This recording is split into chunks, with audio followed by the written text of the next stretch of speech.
தமிழக வெற்றி கழகத்தின் அந்த பிரச்சாரத்தில் 41 பேர் உயிரிழந்தாங்க. அது தொடர்பாக ஐஜி அஸ்ரா கார்க் தலைமையில் எஸ்ஐடி ஃபார்ம் பண்ணாங்க. நேற்று விசாரணை தொடங்கியிருக்காங்க சார். இன்றைக்கி ஞாயிற்றுக்கிழமை, வெள்ளிக்கிழமை தான் இந்த தீர்ப்பு வந்தது. அசல் தீர்ப்பின் நகல் கைக்கு உங்களுக்கு கிடைக்கிறதுக்கே ஒரு 2 நாட்கள் ஆகியிருக்கும். அதற்காகவெல்லாம் காத்திருக்காமல் நேற்றே ஒரு சனிக்கிழமை அன்று கரூர் டவுன் காவல் நிலையத்திலிருந்து அந்த கோப்புகள் அனைத்தும் சென்னைக்கு அனுப்பப்பட்டு விட்டன சிறப்பு புலனாய்வு குழுவுக்கு. இன்று காலை ஐஜி அஸ்ரா கார்க் மற்றும் எஸ்பி திருமதி விமலா ஆகியோர் கரூர் விரைகின்றனர் என்று செய்திகள் தெரிவிக்கின்றன. ஒரு மாதத்துக்கு முன்பாக நீதிபதிகள் எஸ்எம் சுப்பிரமணியம் மற்றும் அருள்முருகன் ஆகியோர் அடங்கிய அமர்வு, சரியாக சொல்ல வேண்டுமென்றால் 25/8/2025 அன்று அந்த அமர்வு இந்த கிட்னி முறைகேடு தொடர்பாக ஒரு தீர்ப்பை வழங்கியது உங்கள் அனைவருக்கும் நினைவிருக்கும். மீண்டும் ஒரு முறை அந்த தீர்ப்பில் நீதிபதி திரு எஸ்எம் சுப்பிரமணியம் சொன்னது என்னன்றது ஆங்கிலத்திலே படிக்கிறேன். அதை மொழிபெயர்த்தனா தாமதமாகும். ஏற்கனவே மொழிபெயர்த்தலாம், நம்ம இதை சொல்லிட்டோம், படிக்கிறேன். This court is of the considered view that trafficking in human organ would infringe the fundamental right of a citizen. Any violation would not only offend Article 21 of the Constitution but would result in serious health issues of the donor or recipient. It has got larger repercussions and wider implications in the matter of maintenance of public health. Public health is within the state list under the Constitution of India, and state is bound to show sensitivity in dealing with such nature of issues involving illegal human organ trading and the wider allegations raised in the public domain.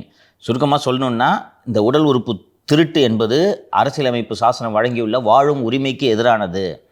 இது பொதுமக்களுக்கு ஆபத்தை ஏற்படுத்தக்கூடிய ஒரு விவகாரம். When the state appointed team itself has made certain serious allegations against the private hospitals and medical college hospitals etc., state is not expected to remain as mute spectator. The state is even hesitating to register an FIR and arguing before the court that there is statutory bar in registering an FIR. Such a stand is unacceptable. மாநில அரசே ஒரு குழு அமைச்சு, அந்த குழு ஆமாங்க தப்பு நடந்திருக்கிறது உண்மைங்க, இந்த எம்எல்ஏ வச்சுருக்கிற ஹாஸ்பிட்டல் தாங்க இந்த கிட்னி திருடுற ஹாஸ்பிட்டலு, அண்டு இன்னொரு செடார் ஹாஸ்பிட்டல், ஒரு ஹாஸ்பிட்டல் தான் இந்த கிட்னி திருடுற வேலையில் இருக்கிறாங்க அப்படின்ட்டு அந்த மாநில அரசின் குழுவே சொல்லும்போது, மாநில அரசு சட்ட நுணுக்கங்களை காரணம் காட்டி முதல் தகவல் அறிக்கை கூட பதிவு செய்யாமல் தாமதப்படுத்துவதை ஏற்றுக்கொள்ள முடியாது. This court is of the considered view that investigation is essential and to be undertaken by the state to cull out the truth behind the allegations. The state is not going to be prejudiced in the event of conducting an investigation into the serious allegations of human organ transplantation racketing. But the effective and efficient investigation would protect the lives of the poor and economically disadvantaged people who are all exploited by these private colleges, hospitals in collusion of brokers, officials and others. இந்த விவகாரத்தில் மாநில அரசு உண்மையை கண்டறிவதற்காக விசாரணை நடத்த வேண்டியது மிக மிக அவசியம். When this court expressed its view that instead of handing over the investigation to the CBI, requested the Additional Advocate General to submit the names of police officials with proven integrity. They were initially reluctant, and thereafter the Additional Advocate General produced 3 names, 1 SP, 1 DSP and 1 inspector. In the opinion of this court, the response of the state is disappointing. நாங்கள் இந்த மாதிரி CBI investigation பண்ணணும் அப்படின்ட்டு மனுதாரர் கேட்கும்போது, நாங்கள் இல்லைங்க, நாங்கள் எஸ்ஐடி போடுறோம், ஒரு அதிகாரிங்க பேரை சொல்லுங்கன்னா, அவர்களாகவே ஒரு எஸ்பி, ஒரு டிஎஸ்பி, ஒரு இன்ஸ்பெக்டர் பேரை கொடுத்தாங்க. இது ஏற்றுக்கொள்ளக்கூடியது அல்லன்றதை விட ரொம்ப வருத்தமளிக்கக்கூடியது, டிசப்பாயிண்டிங் என்று சொல்கிறார். அதனால் நாங்களே போலீஸ் ஆஃபீஸர் லிஸ்டெல்லாம் கேட்டுக்கொண்டோம் என்று சொல்லி, அதன்படி நாங்கள் இந்த டீமை ஃபார்ம் பண்ணோன்னு பிரேமானந்த் சின்ஹா, நிஷா, சிலம்பரசன், கார்த்திகேயன், பி.கே. அரவிந்த் என்று சொல்கிறார்கள். இதில் நீங்கள் இதை கவனித்து பார்க்கணும். இந்த கரூர் சம்பவத்தில் யார் இந்த பேரை கொடுத்தது? இதில் சொல்கிறாரு ஜட்ஜு, நாங்கள் விட்டு கேட்டான், ஏன்பா ஒரு லிஸ்ட்டை கொடுப்பா, அதிகாரிங்க பேர், ஐபிஎஸ் அதிகாரிங்க லிஸ்ட்டு கொடுங்கன்ட்டு அவர் சொல்கிறாரு. இவங்களுக்கு ஐபிஎஸ் அதிகாரின்னா மண்டக்கணம் பிடிச்சவங்க, நான் சட்டப்படி தான் விசாரணை செய்வேன்னு சொல்லிட்டு கிளம்பிட்டாங்கன்னா கஷ்டம். அதனால் நம்ம சொன்னால் குட்டிகார் நடிக்கிற மாதிரி ஒரு அதிகாரிங்க ஒரு 3 பேரை யாருப்பா அப்படின்னு கேட்டோம், ஒரு 3 பேர் லிஸ்ட் எடுத்து கொடுத்துருக்காங்க. இது செட் ஆகாது பாஸ்ன்னு நீதிமன்றம் என்ன பண்ணுது, நீதிமன்றத்தோட பதிவாளர்கிட்ட சொல்லி நீங்கள் ஒரு லிஸ்ட் எடுக்கணும்னு அவங்க இந்த பிரேமானந்த் சின்ஹா உள்ளிட்ட 5 அதிகாரிகளோட லிஸ்ட்டை கொடுத்துருக்காங்க. இப்போது இந்த கரூர் மேட்டரை ஜஸ்டிஸ் செந்தில்குமார் அவர்களின் நீதிமன்றம் விசாரித்ததே, அஸ்ரா கார்க், விமலா, ஷியாமலா தேவி பேரை யார் கொடுத்தது? அதை மென்ஷனே பண்ணலையே சார் அந்த ஆர்டரில். யாராவது கொடுத்துருக்கணும்ல. எங்கே இருந்து நீங்கள் அஸ்ரா கார்க் தான் வேணும்னு எங்கே இருந்து கண்டுபிடிச்சிங்க? மாநில அரசை கொடுத்துருக்கலாம். நீதிபதிக்கு இந்த அதிகாரிகளோட பெயர் தெரிந்திருக்குமா என்பதை சொல்ல முடியாது. இந்த ஷியாமலா தேவி தான் அண்ணா யூனிவர்சிட்டியோட கேஸ்லேயும் அவங்க இருந்தாங்க என்று நான் நினைக்கிறேன். ஸோ இந்த ஷியாமலா தேவி, விமலா அண்டு அஸ்ராகருக்கு பெயரை யார் தேர்ந்தெடுத்தது? ஸோ அதற்கு பிறகு இந்த தீர்ப்பை பார்த்து விடுவோம். இந்தந்த அதிகாரிகள் எல்லாம் இந்த எஸ்ஐடியில் இருக்கணும். The SIT is directed to ensure that the SIT will be headed by Premanand Sinha and he will assist the team of officials to conduct investigation into the allegation of illegal kidney transplantation. DGP is directed to provide all necessary assistance including police personnel, வண்டி, லொட்டுரோஸுக்கெல்லாம் DGP கொடுக்கணும்.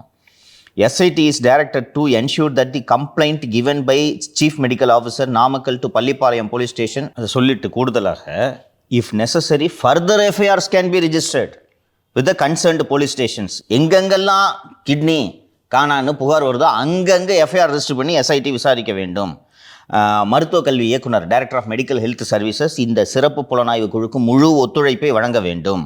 And Madurai bench of the Madras high court will monitor the investigations. அவங்க Madurai bench இந்த இன்வெஸ்டிகேஷனை monitor பண்ணணும். மதுரை ஹைகோர்ட்டோட registrar கிட்ட regular progress ரிப்போர்ட்டை சொல்லணும்.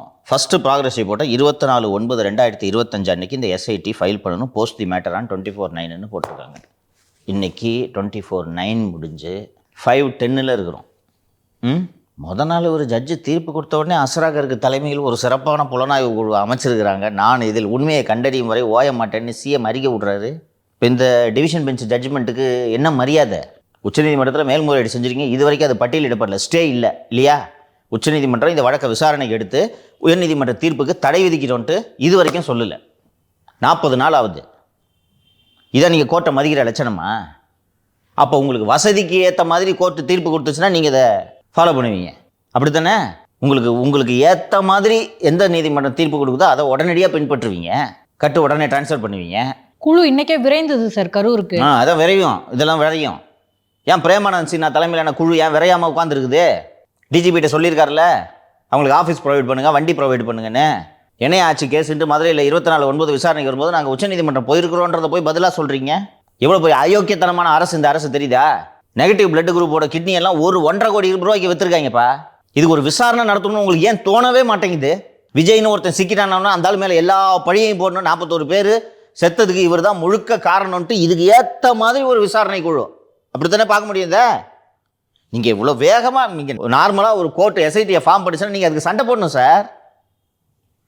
ஏன் ட்ரான்ஸ்ஃபர் பண்ணுறீங்க? பள்ளிப்பாளையத்தை ரெஜிஸ்டர் பண்ணியிருக்கிற அந்த FIR உடனடியாக SITக்கு ட்ரான்ஸ்ஃபர் பண்ணுங்கள். 1 மாதத்தில் ப்ராக்ரஸ் ரிப்போர்ட் சப்மிட் பண்ணுங்கன்னு இருக்காங்க. இப்போ இதில் அது மாதிரி எந்த உத்தரவையும் இந்த நீதிமன்றம் பிறப்பிக்கவில்லை இல்லையா? இதில் இவ்வளோ வேகம் காட்டுறீங்க. 1 மாதத்தில் ஃபஸ்ட்டு ப்ராக்ரஸ் ரிப்போர்ட் இங்கே சப்மிட் பண்ணுங்கன்னு கோர்ட்டு உத்தரவு போட்டிருக்கு. அதுக்கு நீங்கள் இன்னும் SITயை ஃபார்ம் பண்ணாமல் இருக்கீங்க. அப்போ இந்த விஜய் கட்சியை முடிகிறதுக்கு இந்த விசாரணையை எப்படி நீங்கள் பயன்படுத்திக் கொள்கிறீர்கள் தெரிகிறதா? அந்த தீர்ப்பில் உயர்நீதிமன்றம் ஜஸ்டிஸ் செந்தில்குமார் தலைமையிலான அந்த அமர்வு ஆக்சிடென்ட் கேஸுக்கு FIR போடுங்க, வண்டியை சீஸ் பண்ணுங்கன்னு போட்டிருக்கு. எவ்வளோ வேகமாக பண்ணிட்டாங்க பாரு. இதில் கூட தான் போட்டிருக்கு. எங்கெங்கெல்லாம் கிட்னி தொடர்பான புகார்கள் வருதோ அத்தனை FIR போட்டுருக்கு. போட்டிங்களா? சாதாரண பைக் ஆக்சிடென்ட் கேஸியாது. வண்டியில் விழுந்துட்டான். இத்தனைக்கும் ஆக்சிடென்ட் நடந்த அந்த பைக்கோட உரிமையாளர் புகாரே கொடுக்கல. இன்னொன்று, சரியாக ஓட்டாமல் கூடவே பேரலாக ஓட்டி பாதி பொறுப்பு அந்த பையனுக்கும் இருக்கு. முழுமையான பொறுப்பு பையனுக்கு. பஸ் இப்படி போயின்னு இருக்குது, அவன் கொண்டு வந்து வீல் கடியில் விட்டா இருந்தாலும் என்ன பண்ணுவார்? வண்டி ஓட சொன்னா அவரை விஜயை பார்த்துட்டு அவன் பாட்டு ரோட்டில் ஓட்டினா அவர் என்ன சார் பண்ணுவார்? அங்கே சொல்கிறாங்கப்பா, பஸ் இப்படி போயிட்டு இருக்கு, பைக்கை இப்படி கையில் பிடிச்சிட்டு இப்படி செல்ஃபி எடுத்துக்கிட்டு இப்படி ஓட்டானாப்பா பைக், அப்புறம் வண்டியில் வீலில் தான் விடுவான். டிரைவர் மேலே வழக்கு பதிவு பண்ணிட்டாங்க. இதில் இவ்வளோ வேகத்தை காட்டுறீங்களே, ஏன் சார் அதுக்கு பண்ணல? திருநெல்வேலி அவங்க ஆள் இல்லை சார். அப்போ உங்களோட நாடகம் தெரியுதா? இதில் இந்த மூத்த பத்திரிகையாளர் என் ராம் முதல்வர் அன்று இரவே கரூருக்கு செல்வார் என்பதை நாங்கள் எதிர்பார்க்கவே இல்லை. இன்னொன்று, அது ஒரு முதலமைச்சரோட வேலை இல்லையா? இப்படி ஒரு அசம்பவம் நடக்குது, இதில் என்ன வியப்பு? ஏற்கனவே இந்த மாதிரி கிட்னி விவகாரம் வந்திருக்கு, கள்ளக்குறிச்சி விவகாரம் வந்திருக்கு, அவர் எப்பவுமே போனதில்லை, என்ன வியப்பா இருக்கு இப்போ கிளம்பி போறாரே அப்படின்னு நினைச்சிருப்பாரு. இன்னொன்று, இந்த செய்தி வரும்போது நான் முதல்வருடன் தான் இருந்தேன்னா, இப்போ நீங்கள் இந்துவோட எடிட்டர் கிடையாது, முழு நேர பத்திரிகையாளரும் கிடையாது. அவர் கூட உட்காந்து என்ன பண்ணுறீங்க? தியோசபிக்கல் சொசைட்டியில் வாக்கிங் போனால் கூட போகிறது, ஏதாவது சினிமா ஃபங்க்ஷன் வச்சாங்கன்னா கூட போய் உட்காந்துக்கிறது. அவர் கூட தான் இருந்தேன்னா என்ன பண்ணின்னு இருக்கிறீங்க நீங்கள்? முழு நேர அரசவை கவியாக மாறிவிட்டார்கள் அவர்கள், தெரியுதா? அந்த இம்சை அரசன் படத்தில் ஒரு புலவர் வருவார் தெரியுமா? மன்னா பாடி பரிசில் பற்று செல்லலாம் என்று வந்துள்ளேன் என்று. அது போன்ற புலவர்கள் தான் இந்த ராமுகள் எல்லாம். ஆனால் அவங்களாம் ரொம்ப நல்ல இடத்துல தானே சார் இருக்காங்க. இதுக்கப்புறமும் முதல்வர் அவர்கள் அவங்களுக்கு என்ன செய்ய தேவை இருக்கு? உங்களுக்கு இதோட டைனமிக்ஸ் எல்லாம் புரியாது மாலதி. ஹிந்து நாளேட்டின் குழுமமான கஸ்தூரி அண்ட் சன்ஸ் அந்த நிறுவனத்தில் அந்த போர்டில் யார் உட்கார்றதுன்னு இவருக்கும் மாலினி பார்த்தசாரதிக்கெல்லாம் பெரிய தகராறு ஓடிட்டு இருக்கு. இவர் இந்த பக்கம், மாலினி பிஜேபி பக்கம். அவங்க அடிக்கடி போய் மோடியை பார்த்துட்டு வந்து ஃபோட்டோ போடுவாங்க. இது மாதிரி ஒரு ஜீனியஸை நான் பார்த்தது இல்லைன்னு. இவர் இப்படி இரவே இவர் கரூர் செல்வார் என்பதை நான் எதிர்பார்க்கவே இல்லை. தமிழகத்துக்கு கிடைத்த வரம் இந்த முதல்வர். ஹிந்துவோட ட்ரேட் யூனியனோட தலைவர் யார் சொல்லுங்க? ஹிந்து தொழிற்சங்கத்தோட தலைவர் கனிமொழி. லேபரை கண்ட்ரோல் பண்ணலாமா? இப்போ போர்டில் வெர்டிக்கலாக சண்டை வந்துச்சுன்னா இவங்க ஒரு சைடு, அவங்க ஒரு சைடு. இதே போல் 2006 ஆட்சி காலத்தில் குமுதம் குழுமத்தில் 2 பங்குதாரர்களிடையே சண்டை வந்தது. செட்டியாரா ஐயரா, அண்ணாமலையா வரதராஜனா என்று வரும்போது கருணாநிதி அரசு ஐயர் தூக்கி உள்ளே வச்சிடலான்னு ட்ரை பண்ணாங்க. ஞாபகம் இருக்கா? குமுதம் குழுமத்தின் மேலாண் இயக்குநராக இருந்த திரு வரதராஜன் அவர்களை கைது செய்தார்கள். அவங்க பார்ட்னருக்குள்ளே தகராறு, சிசிபியில் ஒரு எஃப்ஐஆரை போட்டு தூக்கு. ஸோ இது போல் வரும்போது இப்போது அவர் செட்டியார் திமுக அரசு அணுகுனதுனால தானே இது நடந்துச்சு. அதுக்கு தான் ராம அங்கேயே குடி வச்சுருக்கிறார். புரியுதா? எப்படி நிதானம் தவறுது தெரியுதா? ஆனாங்க சார், இப்போ தமிழ்நாட்டை பொறுத்த வரைக்கும் அதிக பவர்ஃபுல்லான நபர்னா மாநில அரசு தான் இங்கே ரொம்ப பவர். ஸோ ராம் எடுத்திருக்கக்கூடிய நிலைப்பாடு மு.க. ஸ்டாலின் அவர்களை ஆதரிக்கணும் அப்படிங்கிறது. அப்போ அதுதானே சார் சிறந்த முடிவு திருமதி மாலினி எடுத்ததை விடையும்? ரிஜிஸ்டர் ஆஃப் கம்பெனிஸ்னு ஒன்று இருக்குது தெரியுமா? ஆமாம், கம்பெனி வச்சுருக்கீங்க, கம்பெனிலாம் பதிவு பண்ணியிருக்கீங்க. எங்கே பதிவு பண்ணுறீங்க? ஆர்ஓசி. அதுதான் சொன்னேன், ரிஜிஸ்டர் ஆஃப் கம்பெனிஸ் தான் அதுக்கு பேர் ஆர்ஓசி. கட் பண்ணாமல் போடுப்பாது இருக்கா? அது எந்த துறையில் இருக்குது? Central government. அப்புறம் முடிஞ்சா? அதுக்கு தான் பொழுதேனிக்கும் சித்தரஞ்சன் சாலையிலே ஒரு குடியிருக்கிறதுக்கான காரணம் இதுதான். சிஎம் ஏதாவது ஒன்று தலைக்குனியை விட மாட்டேன்னு சொன்னால் அச்சோ அப்பப்பா இது மாதிரியான ஒரு வசனத்தை நான் பார்த்ததே இல்லையேன்னு பக்கத்தில் சொல்கிறது. கலாநிதி மானுக்கும் தயாநிதி மானுக்கும் நடுவில் பஞ்சாயத்து பண்ணி வச்சேன். பஞ்சாயத்து இதெல்லாம் வேலையா? பத்திரிகையாளர் பண்ணுற வேலையா அது? அடிச்சுக்கிறாங்க. இதில் ஒரு பூந்து பஞ்சாயத்து. அதாவது என்னென்னா, இந்த மாறன் சகோதரர்கள் அடித்துக்கொள்வது திமுக ஆட்சிக்கு ஆபத்து ஏற்பட்டுவிடுன்னு போய் பஞ்சாயத்து. அப்படி இன்னொரு நிலை வித்துவான் தான் அந்த திராவிடர் கழக தலைவர் திரு வீரமணி. இந்த பஞ்சாயத்து பண்ணவங்களாம் எப்படி ஒன்றா சேர்றாங்க பார்த்தீங்களா? அந்த மேடையில் தான் போயிட்டு நேற்று திருப்பியும் தலைகுனியை விடமாட்டேன். எவ்வளவு அயோக்கியத்தனம் நடக்குது. பத்திரிகையாளர்னு சொல்லிக்கிறீங்க, இந்த அரசை விமர்சனம் செய்ய வேண்டும், இடித்துரைக்க வேண்டும் அப்படின்ட்டு தோணாமல் துதிப்பாடுறீங்கன்னா நீங்கள்லாம் மனசாட்சியை விற்றவங்க தானே. நீங்கள் அடுத்தவனை பத்திரிகையாளர் இல்லைன்னு சர்டிஃபிகேட் வேறு கொடுக்குறீங்க. நீங்கள் மக்கள் பார்த்துக்கிட்டு இருக்காங்கப்பா, யார் பத்திரிகையாளர்னு முடிவு பண்ணிப்பாங்க. உங்கள் சர்டிஃபிகேட் எல்லாம் யாரும் எதிர்பார்க்கல. அடடே இந்துராமே சொல்லிவிட்டாரே அப்படின்றதெல்லாம் நீ 20 வருஷத்துக்கு முன்னாடி சொல்லிட்டு இருந்திருக்கலாம். இன்றைக்கெலாம் யார் பவர் அப்படின்வாங்க. இவர் கூட இருக்கிறது யார்? இந்த சுரேஷ் வேதநாயகம், அசீஃப், தா பிரகாஷ், இப்படிப்பட்ட கழிசடைகளோடு சகவாசம் வைத்துக்கொண்டு இவர் தன்னை ஊடகவியலாளர் என்று சொல்லிக்கொள்வதே ஊடகத்துறைக்கே அவமானம். அப்புறம் அந்த மீசை பேசுகிற பேச்சை பார்த்தியா? யாராவது இப்போ நீ இருக்கிற இதால் பார்த்தா பத்திரிகையாளர்னு உனக்கு தோணுமா? இப்போ தான் நீ ஃபீல்டுக்கு வந்திருக்க, தோணுமா? அதால் பேசுகிற பேச்சை பார்க்க அப்போதே தோணாது சார். அப்போதே தோணும். சந்தோஷம். செக்ஸு கதை எழுதுறதுக்குனே ஒரு பத்திரிக்கை காவல்துறையும் இருக்கு. ஏதேதோ பேசுகிறவங்களாம் கைது பண்ணுறாங்க. இப்படி பேசுகிறவங்க கைதே பண்ண மாட்டாங்க. அதுதான் பாரு, அப்படித்தான் பேசணும்னு எதிர்பார்க்குறாங்க. அண்ட் இது ஒரு அப்டேட்டு.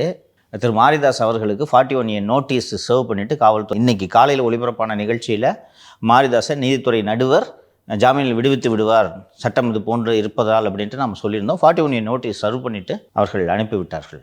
41A நோட்டீஸ் சர்வ் பண்ணுறது வீட்டுக்கு போய் நோட்டீஸை கொடுத்துட்டு போக வேண்டியதானே. எதுக்கு வண்டியில் ஏற்றுற? It is arrest. நோட்டீஸ் தானே கொடுக்க வந்த. நோட்டீஸ் எதுக்கு கொடுக்குறது? இந்த டேட்டில் விசாரணைக்கு ஆஜராகுங்க, அதானே நோட்டீஸு. அது வீட்டில் போய் கொடுத்துட்டு வந்தால் வரப்போகிறாரு.